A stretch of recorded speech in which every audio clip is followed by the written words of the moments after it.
Good morning बच्चों। MA final के paper growth and development में हम संरचनात्मक परिवर्तन पढ़ रहे हैं।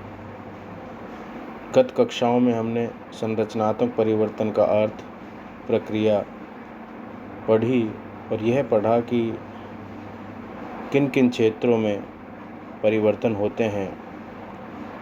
गत कक्षा में हमने निवेश, उत्पादन, उपभोग की संरचना में परिवर्तन पढ़ा। संरचनात्मक परिवर्तन के कारण आज हम विदेशी व्यापार की संरचना में परिवर्तन को पढ़ेंगे। जब आर्थिक विकास होता है तो अर्थव्यवस्था में संरचनात्मक परिवर्तन होते हैं। इन संरचनात्मक परिवर्तनों के परिणाम स्वरूप देश के अर्थव्यवस्था के विदेशी व्यापार की संरचना में परिवर्तन होता है। कुज़नेट्स राष्ट्रीय उत्पादन के साथ विदेशी व्यापार के अनुपात को किसी भी देश की दूसरे देशों पर वस्तुओं के लिए निर्भरता का मापदंड मानता है। आधुनिक आर्थिक वृद्धि में विकसित देशों का विदेशी व्यापार अनुपात उन देशों के सकल राष्ट्रीय उत्पाद बढ़ने के साथ साथ कम होता गया। दूसरी ओर जिन देशों का सकल राष्ट्रीय उत्पाद कम था उनके विदेशी अनुपात बढ़ गए। प्रोफेसर कुज़नेट्स के अनुसार संरचनात्मक परिवर्तनों के कारण आयातों में निर्मित वस्तुओं का महत्व कम हो जाता है। विदेशी व्यापार में प्राथमिक वस्तुओं का महत्व कम हो जाता है क्योंकि आय लोच में वृद्धि हो जाती है। उदाहरण के लिए हम अयस्क लें। आज हम स्वयं मैन्युफैक्चरिंग करने लगे हैं। कुज़नेट्स ने बताया कि संरचनात्मक परिवर्तन से पूर्व हम निर्मित वस्तुओं का आयात करते थे, लेकिन जब अर्थव्यवस्था का विकास होता है, विभिन्न क्षेत्रों का विकास के साथ विस्तार होता है, नई तकनीकें आ जाती हैं, आधारभूत संरचना मजबूत हो जाती है, तो हम निर्मित वस्तुओं का आयात कम करने लगते हैं क्योंकि उन वस्तुओं का अब हम निर्माण स्वयं करने लग जाते हैं, उनका उत्पादन स्वयं करने लगते हैं, क्योंकि हमारा औद्योगिक एवं सेवा क्षेत्र का विस्तार संरचनात्मक परिवर्तनों के साथ बढ़ता जाता है। साथ ही जो प्राथमिक वस्तुएं हैं उनका विदेशी व्यापार में महत्व कम हो जाता है क्योंकि हमारी आय लोच में वृद्धि हो जाती है। अब हम विलासी वस्तुओं का अधिक उपभोग करना शुरू कर देते हैं।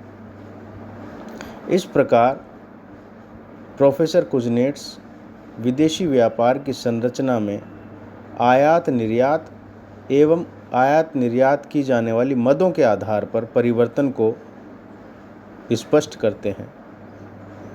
संरचनात्मक परिवर्तनों के परिणाम स्वरूप अन्य परिवर्तन भी होते हैं, जैसे श्रम की उत्पादकता में परिवर्तन।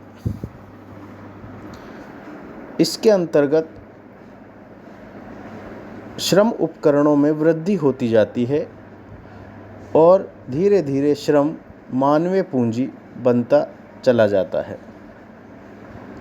जब श्रम उपकरणों में वृद्धि होती है तो श्रमिक की उत्पादकता बढ़ जाती है क्योंकि उसे अधिक भौतिक पूंजी उपलब्ध होने लगती है, या दूसरे अर्थों में ये कहें कि उसे मशीनें उपलब्ध होने लगती हैं। उच्च साक्षरता के कारण अधिक जागरूकता का प्रसार होता है। साक्षरता, शिक्षा, प्रशिक्षण के कारण अब श्रमिक मानव पूंजी निर्माण का प्रसार करने लगता है। तो श्रम मानव पूंजी में परिवर्तित होता जाता है। दूसरा परिवर्तन है ऐच्छिक एवं अनैच्छिक बचतों में वृद्धि। इसके अंतर्गत सीमांत उपभोग प्रवृत्ति में कमी आने लगती है, सीमांत बचत प्रवृत्ति में वृद्धि होने लगती है। हम ये देखते हैं कि आय के ऊंचे स्तरों पर निजी उपभोग व्यय घट जाता है।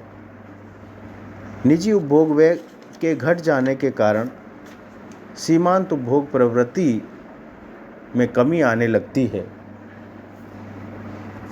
दूसरी तरफ आय के उच्च स्तरों पर बचतों में वृद्धि होना शुरू हो जाती है।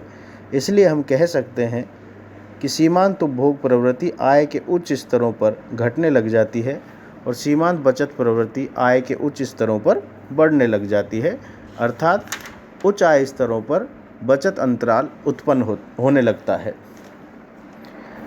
तीसरा परिवर्तन है कि आयात और निर्यात दोनों ही बढ़ने लग जाते हैं। जैसे जैसे अर्थव्यवस्था में संरचनात्मक परिवर्तन होते हैं, आर्थिक विकास होता है, वैसे वैसे आत्मनिर्भरता चूंकि कम हो जाती है, वैश्वीकरण बढ़ता जाता है, इसलिए आयात और निर्यात दोनों बढ़ते हैं। अब हम ये कहें, ना तो अर्थव्यवस्था पूर्णतः किसी अन्य अर्थव्यवस्था या विश्व पर निर्भर है और ना ही वह पूर्णतः आत्मनिर्भर है। पूर्णतः आत्मनिर्भर का तात्पर्य है कि अपनी समस्त मांगों की पूर्ति अर्थव्यवस्था स्वयं नहीं कर सकती। या हम ये कहें कि पूर्णतः आत्मनिर्भरता का तात्पर्य है कि जब अर्थव्यवस्था अपनी मांगों की पूर्ति स्वयं कर लेती है तो पूर्णतः आत्मनिर्भरता है, लेकिन ऐसा नहीं होता। व्यवहारिकता में ऐसा नहीं हो पाता, क्योंकि कोई भी अर्थव्यवस्था ना तो पूर्णतः आत्मनिर्भर है और ना ही किसी दूसरी अर्थव्यवस्था पर पूर्णतः निर्भर है, बल्कि अंतर्निर्भरता पाई जाती है। एक अर्थव्यवस्था दूसरी अर्थव्यवस्था पर अंतर्निर्भर है।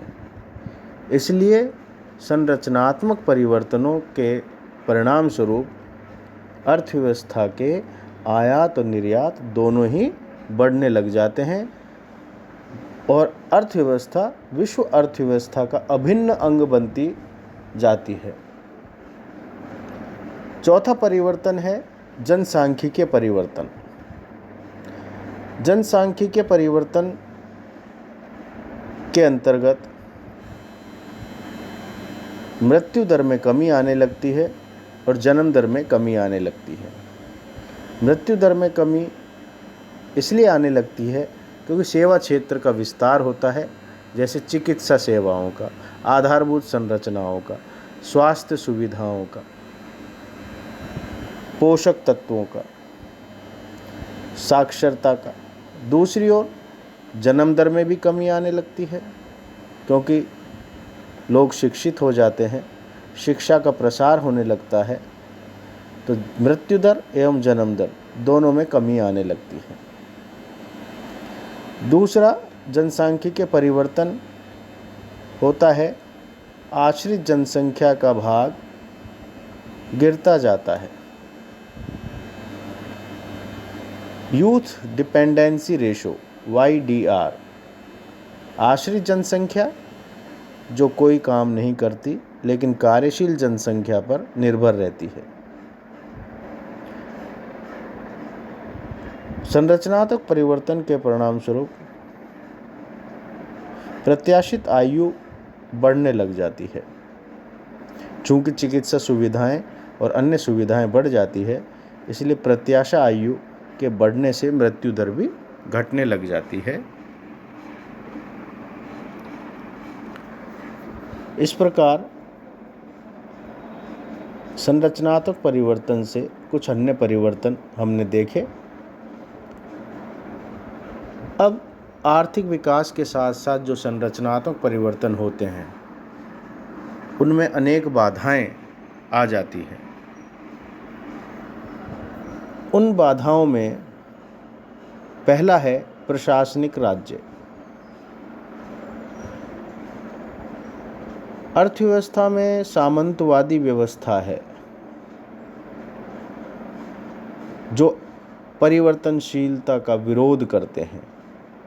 उस स्थिति में संरचनात्मक परिवर्तनों में बाधाएं आती हैं, क्योंकि संरचनात्मक परिवर्तन निरंतर परिवर्तन मांगते हैं, निरंतर विकास मांगते हैं, निरंतर सुधार मांगते हैं।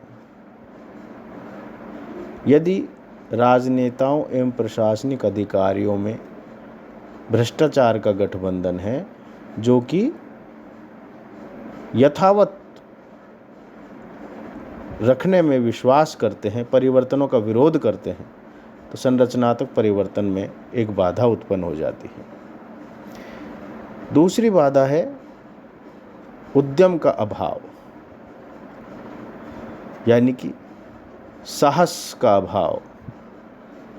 यदि उद्यमी कम है, साहसी कम है, पूंजी लगाने का साहस कम है, तो आर्थिक विकास बहुत ही कम एवं धीमी गति से होगा। आर्थिक विकास के धीमी गति से होने के परिणाम स्वरूप संरचनात्मक परिवर्तनों का गति भी बहुत धीरे धीरे होगी। तीसरी बाधा है श्रमिकों में अगतिशीलता।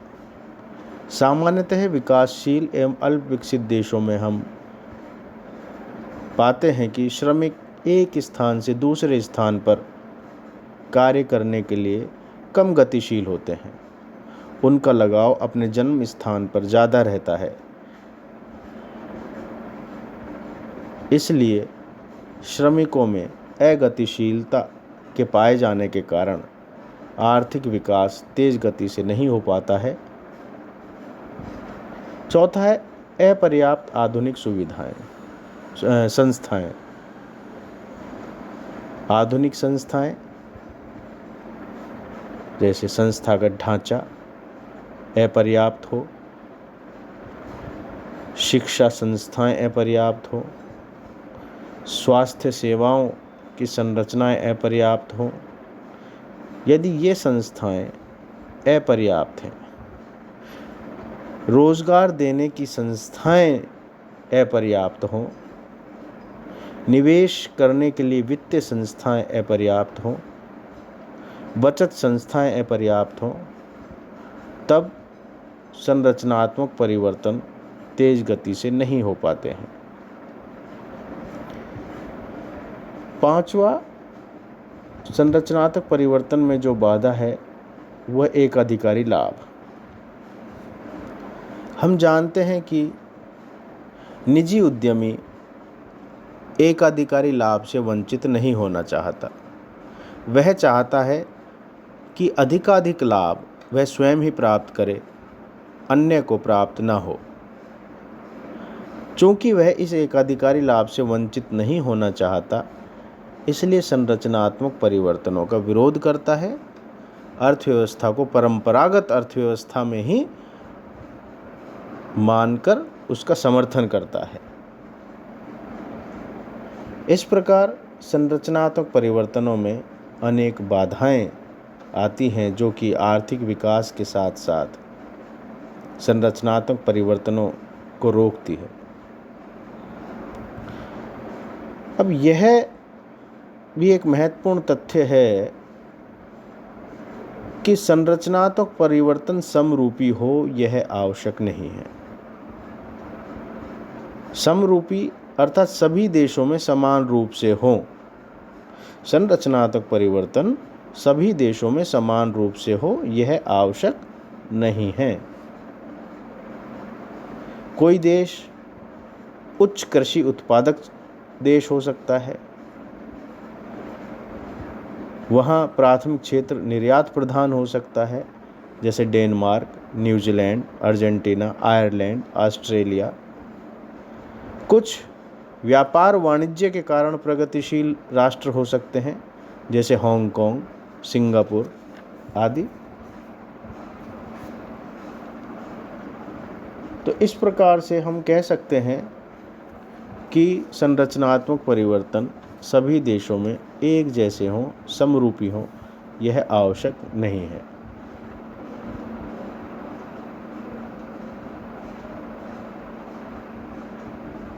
तृतीय क्षेत्र का महत्व अधिक होना चाहिए। हम यह कहते हैं कि तृतीय क्षेत्र का योगदान संरचनात्मक परिवर्तनों के अधिक होने पर अधिक होना चाहिए।